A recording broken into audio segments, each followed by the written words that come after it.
Dahulu kala, di bawah langit yang menyimpan rahasia para dewa, hidup sebuah legenda tentang Cimen Dunjia atau kekuatan ramalan kuno yang mampu membelah realitas dan membolak-balikan kemujuran dan kesialan di alam semesta.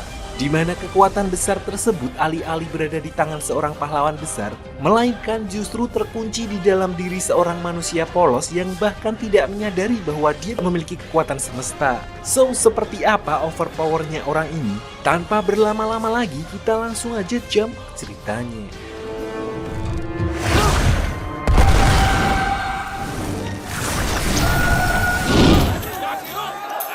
Film diawali dengan memperlihatkan seorang detektif baru di biro kepolisian yang kita panggil saja petugas Dao yang sedang melakukan taruhan dengan mengangkat barbel. Namun di sini atasannya yang merasa terancam dengan potensi dan kepolosan petugas Dao yang bisa merusak cuan tatanan kepolisian korup yang sudah mereka bangun. Mereka memutuskan untuk membuangnya di mana mereka mengarang sketsa wajah buronan palsu dan menyuruh petugas Dao untuk mencari buronan tersebut entah kemana. Bahkan dia melarangnya kembali ke markas sebelum buronan itu ditemukan.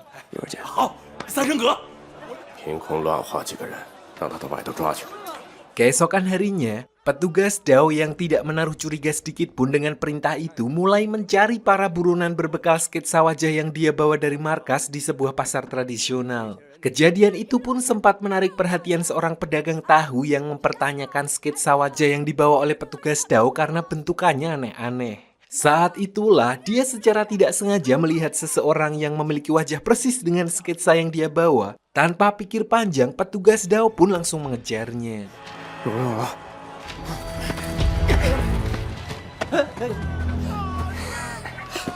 Diperlihatkan buronan tersebut membawa sebuah gentong yang berisi ikan mujair dan berniat menginap di sebuah losmen di dekat situ. Namun karena si pemilik losmen menolak customer yang menginap membawa hewan peliharaan, tiba-tiba ikan mujair yang awalnya imut-imut berubah menjadi monster dan berusaha melalap si pemilik losmen.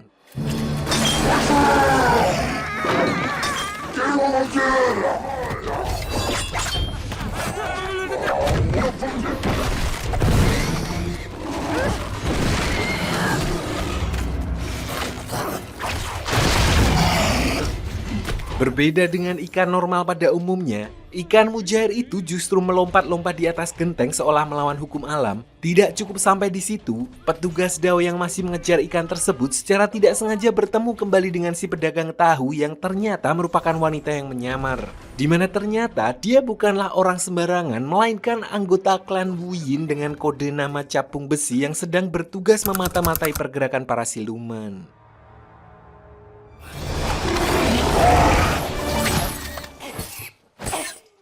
Alhamdulillah dengan pengalaman memancing di Roblox, Capung berhasil menangkap siluman ikan mujair yang bersembunyi di dalam lukisan dan untuk menyembunyikan semua keanehan yang baru saja terjadi, dia juga menghapus ingatan petugas Dao dan para saksi lain yang seketika membuat mereka kehilangan kesadaran dan merasa seolah tidak terjadi apa-apa.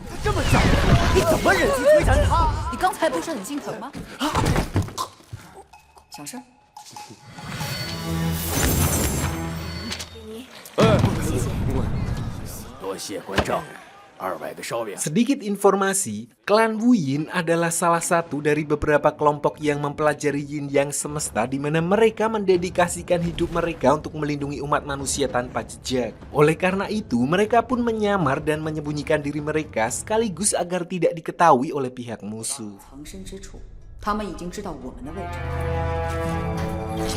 Balik ke cerita di markas klan Wuyin, diperlihatkan kakak pertama yang juga sekaligus kakak seperguruan Capung yang dibuat makdek setelah mengetahui kalau ikan yang mereka tangkap bukanlah siluman biasa, melainkan umpan yang sengaja dikirim dan dipasang pelacak untuk mengetahui lokasi markas mereka. Artinya saat ini pihak musuh sudah mengetahui lokasi mereka dan oleh karena itu, Capung lalu segera mengumpulkan semua anggota dan membagi tugas untuk bergegas memindahkan markas mereka dan mencari tempat yang baru. Tidak hanya itu, mereka juga meninggalkan pesan untuk kakak kedua mereka yang saat ini masih menjalankan misi untuk mencari pesan-pesan dari mendiang ketua klan Wuyin dan sementara mereka bersiap-siap, kakak pertama juga pergi untuk mencari seorang ahli senjata demi mengaktifkan sebuah senjata pemusnah yang nantinya akan digunakan untuk melawan siluman jahat. 迎来风，雷来电。 Di sisi lain, diperlihatkan kakak kedua yang bernama Zhu Gejing yang sedang berada di sebuah klinik dan berpura-pura mendaftar menjadi murid untuk bisa masuk ke sebuah ruangan yang konon dihuni oleh sosok beraura mengerikan. Meskipun buta, namun dia memiliki wawasan yang sangat luas tentang pil dan metode pengobatan kuno sehingga dia akhirnya diberi kesempatan untuk membuktikan dirinya dengan mengobati seorang pasien di sana. 我就收你为学生，算你自己挑。 Sampai di sini, Zhu Gejing lalu memasuki sebuah kandang yang terlihat mengerikan dengan banyak bekas cakaran dan faktanya, ternyata dia hanya berpura-pura buta agar tidak menarik perhatian dan orang-orang akan cenderung menurunkan kewaspadaan mereka. Namun sesampainya di dalam, dia hanya menemukan seorang tahanan wanita polos yang kemudian dia beri nama Circle nggak pakai K. 先弄这个病房呢？这个病房啊，可病完了，倒霉呀！ Sampai di sini, semua masih berjalan normal mulai dari ngobrol dan bercengkrama layaknya bertemu dengan manusia normal pada umumnya. Namun semua itu berubah ketika Circle memakan gacoan level 7.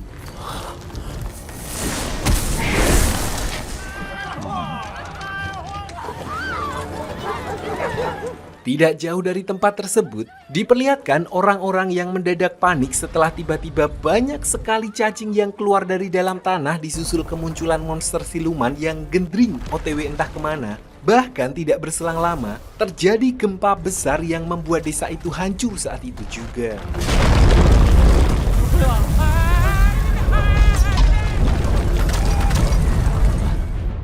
太祖庙那边， 那我们就先一步下去看看。 Melihat bencana besar itu, alih-alih segera mengevakuasi para korban, pihak kepolisian justru panen untuk menjarah barang-barang berharga milik warga kecuali petugas Dao yang dengan serius melakukan pekerjaannya, bahkan masuk ke gorong-gorong bawah tanah untuk memastikan tidak ada satu orang pun yang terlewatkan. 有人吗？ 吃了200个烧饼的捕快。 Di sisi lain, Capung dan yang lainnya yang sudah sampai di dalam lorong bawah tanah tempat tersebut dibuat syok ketika melihat ratusan tengkorak dan kemungkinan besar itu adalah tengkorak anggota klan Wuyin. Tidak cukup sampai di situ, mereka juga menemukan bola batu yang dirantai di tengah-tengah tempat itu. Anehnya, bola itu seperti memberontak seolah menandakan adanya makhluk hidup yang terperangkap di dalamnya.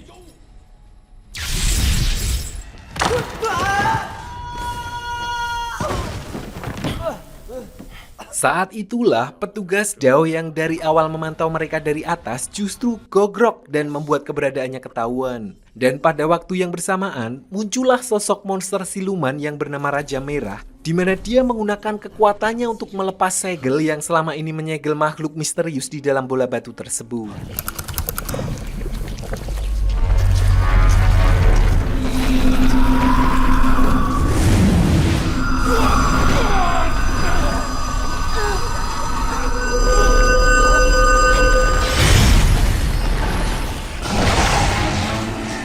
Ternyata bola batu itu menyegel seekor monster yang sepertinya berasal dari tempat yang sama dengan Raja Merah yang bernama Tulang Putih. Dan melihat ada manusia di sana, dia langsung mengamuk menyerang Capung dan yang lainnya dengan membabi buta.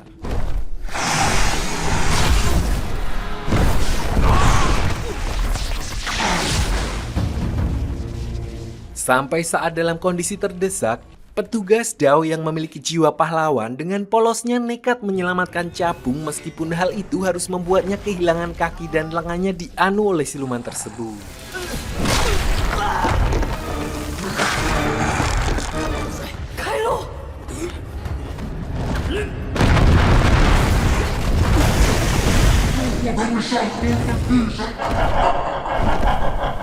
Melihat situasi yang tidak memungkinkan, klan Wu Yin pun langsung melarikan diri dengan membawa petugas Dao untuk diobati di markas sementara mereka, di mana tidak berselang lama, Zhuge Jing atau kakak kedua muncul bersama seseorang yang ditunjuk oleh mendiang ketua klan Wu Yin untuk menggantikan posisinya, dan orang itu tidak lain adalah Circle. Namun di sini melihat fisik Circle yang terlihat lemah, anggota klan Wu Yin langsung kena mental karena tampangnya sama sekali tidak memiliki aura pemimpin dan justru lebih mirip bocah yang nyasar mau beli cimol. 我尽量解释，惊悚的事情就立刻。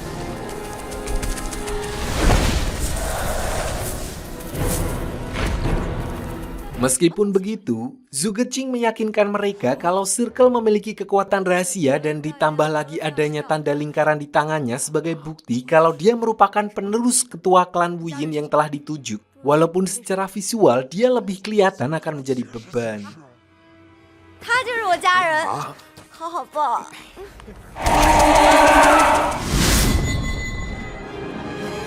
好啊，留下可以。 Setelah itu, Capung, Zhuge Jing, dan yang lainnya lalu pergi ke sebuah tempat hiburan untuk berkomunikasi dengan kakak pertama melalui perantara seorang perempuan. Kakak pertama memberitahu kalau alat untuk membasmi Raja Merah telah ditemukan, tapi masalahnya alat itu tidak bisa begitu saja dinyalakan menggunakan baterai AA, tapi membutuhkan kekuatan dari 5 pemimpin klan lainnya di mana mereka diminta untuk menyusul kakak pertama yang saat ini berada di Jepara. 信息留在他身上。 我等尽快会合，共商对策。 眼睛发育，满口鲜血。 想讨人喜欢吧？ Sebelum berangkat, Capung memberitahu kepada petugas Dao kalau mereka akan menjalankan misi yang sangat rahasia sehingga dia dilarang untuk membocorkannya ke siapapun. Sebagai bentuk kompensasi karena sudah berkorban, Capung kemudian memberikan hadiah berupa tangan dan kaki palsu agar paling tidak bisa sedikit membantu hidupnya setelah kehilangan kaki dan lengannya.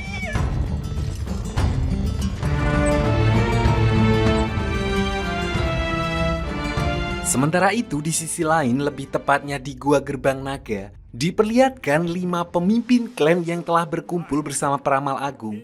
Mereka adalah Ketua Sekte Tang, Klan Dianjang, Sekte Tujuh Warna, Gunung Kunlun, dan Sekte Pengemis. Di mana Peramal Agung menunjukkan sebuah kotak yang konon berisi senjata mematikan, dan meskipun awalnya mereka sempat dibuat makdek setelah mengetahui isinya hanya angin, namun ternyata kotak itu hanya bisa diakses menggunakan kode rahasia dari masing-masing teknik dari kelima kelompok tersebut.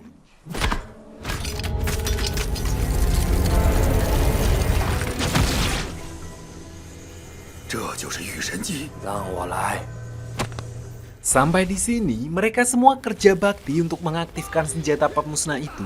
Tapi di tengah prosesnya, si Peramal Agung merasa ada aroma-aroma penyusup yang mencurigakan. Di sisi lain, pemimpin klan Dianjang juga sadar kalau Peramal Agung yang di depannya palsu karena ternyata dia adalah kakak pertama yang sedang menyamar. Lalu ketika kakak pertama mencoba menguak identitas ketua klan Dianjang, ternyata dia telah disusupi siluman Raja Merah yang sudah menguasai tubuhnya.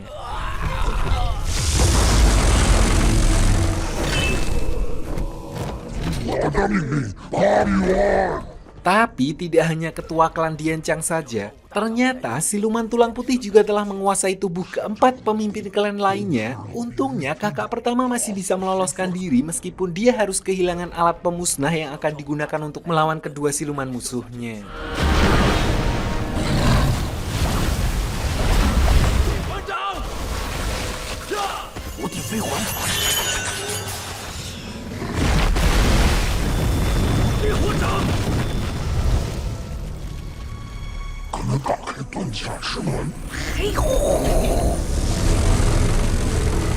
Kembali ke rombongan klan Wu Yin, karena terjebak badai pasir di tengah jalan, mereka memutuskan untuk neduh di sebuah tempat bernama Legenda Puri Bawah, di mana pada momen itu, Zhuge Jing sempat melihat Circle bisa dengan mudahnya bermain-main dengan menumbuhkan kembali sebuah tanaman kering menjadi subur. Tapi bersamaan dengan itu, mereka tiba-tiba mendapat sinyal kuat keberadaan makhluk asing dan secara mengejutkan, Circle mendadak kumat dan berubah menjadi seonggok siluman unggas yang langsung beringas menyerang Zhuge Jing.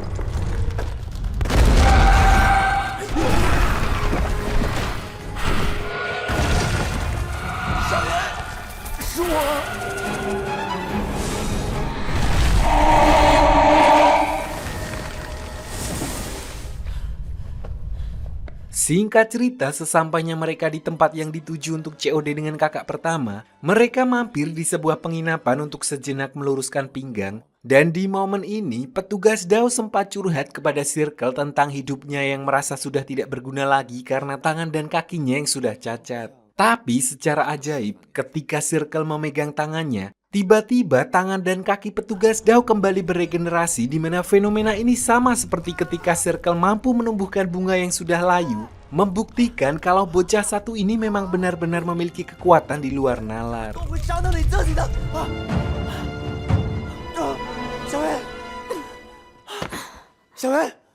Sementara itu di luar, ketika Capung dan anggota klan Wuyin lainnya sedang nongkrong di angkringan depan, tiba-tiba mereka mendapat serangan dari ketua sekte Tang yang kini sudah dikuasai oleh siluman tulang putih, di mana dia menunjukkan betapa mudahnya melumpuhkan anggota klan Wuyin menggunakan piringan cakram Jupiter Z.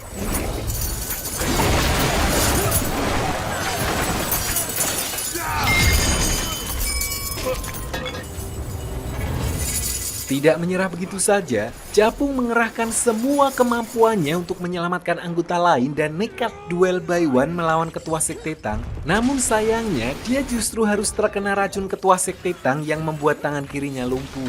Dari sini, kita bisa melihat kalau level kekuatan mereka memang jauh berbeda. Ditambah lagi, ketua sekte Tang sekarang mendapat buff dari siluman tulang putih.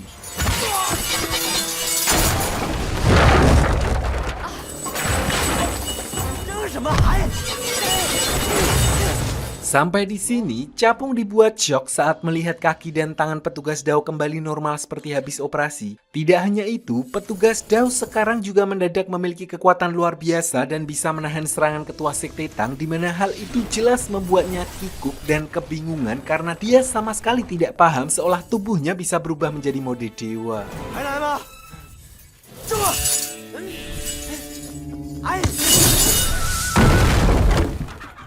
Tidak berhenti di situ, petugas DAO benar-benar menunjukkan kekuatan barunya, di mana hal itu membuat ketua sekte Tang tidak bisa berbuat banyak. Bahkan dia juga kebal terhadap serangan api pemimpin Gunung Kunlun, dan justru kedua ketua sekte tersebut bisa dikalahkan tanpa effort berlebih.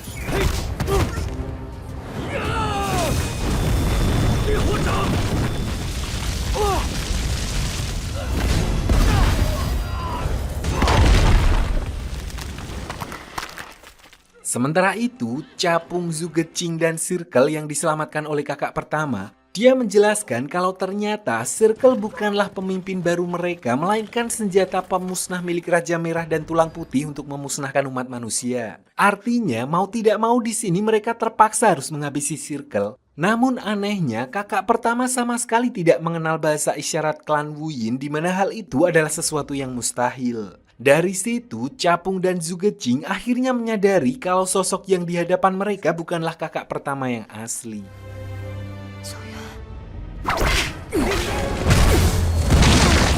Dan benar saja, sosok itu ternyata adalah ketua sekte Tujuh Warna yang menyamar dan berniat mengekstrak kekuatan Circle. Untungnya kakak pertama yang asli datang tepat waktu untuk menggagalkan rencana tersebut dan menyelamatkan Circle, di mana dia menyuruh Capung dan Zugecing segera membawa Circle ke tempat aman, sementara dirinya akan melawan ketua sekte Tujuh Warna sendirian.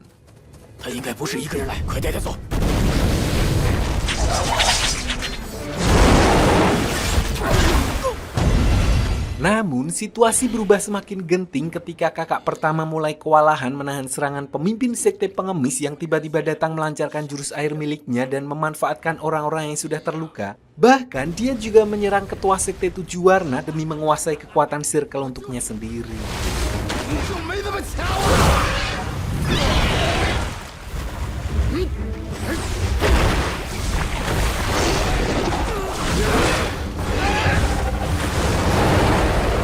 Pada momen ini, Circle yang sudah pada batasnya masih tetap berusaha sekuat tenaga untuk menolong mereka, di mana dia bisa kembali masuk ke mode dewa dan mengakhiri kekacauan tersebut.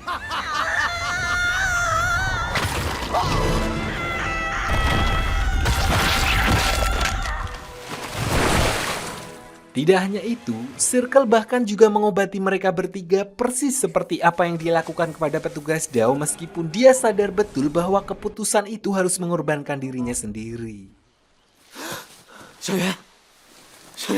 Dari kejadian itulah akhirnya terungkap bahwa ketua klan Wu Yin sebelumnya telah mengutus Circle untuk menjaga kedamaian dunia dengan membagikan kekuatannya kepada orang-orang yang telah dia obati. Namun setelah menuntaskan tugas yang dibebankan kepadanya, sayangnya Circle pun harus menghembuskan nafas terakhirnya dan meninggalkan pengorbanan yang tidak akan pernah dilupakan oleh para anggota klan Wu Yin.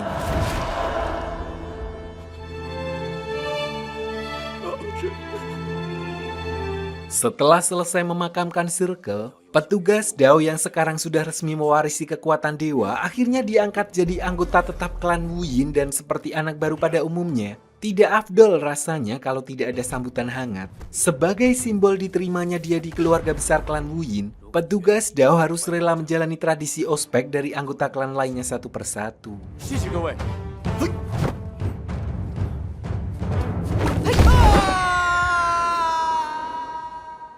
Sampai di sini setelah kakak pertama Zhuge Jing Capung dan juga petugas Dao mewarisi kekuatan Dunjia, mereka bergegas untuk menuntaskan tugas terakhir yang tersisa, yaitu menyingkirkan siluman Raja Merah dan Tulang Putih yang menjadi sumber kekacauan hingga akhirnya geger geden pun terjadi.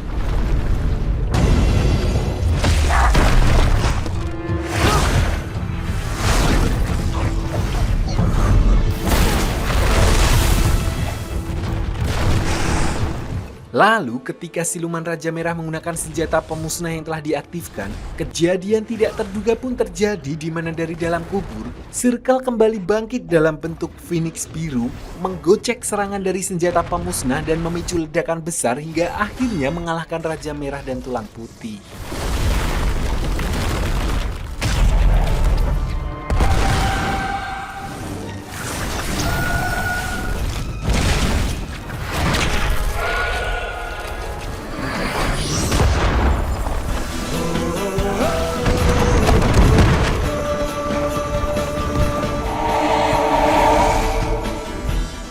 Singkat cerita, setelah semua kekacauan berakhir, para anggota klan Wu Yin kembali berkumpul di markas untuk membedah teori konspirasi soal asal-usul dua siluman raksasa yang telah mereka lawan sebelumnya lewat sebuah lukisan kuno. Konon katanya, siluman Raja Merah berasal dari langit atau semacam alien luar angkasa, sedangkan Tulang Putih berasal dari dalam tanah alias makhluk bumi asli yang bangkit dari tidur panjangnya. 重见领主，白虎出土。 Dan tujuan mereka tidak lain adalah untuk membangkitkan penguasa roh jahat yang jasadnya terkubur di dalam bumi. Menyadari bahaya yang akan terjadi jika rencana itu berhasil, mereka pun bersiap menyusun langkah untuk menggagalkannya sebelum kebangkitan tersebut benar-benar terwujud dan cerita pun selesai. 我们未必够力量去跟他们对决。是盘古墓。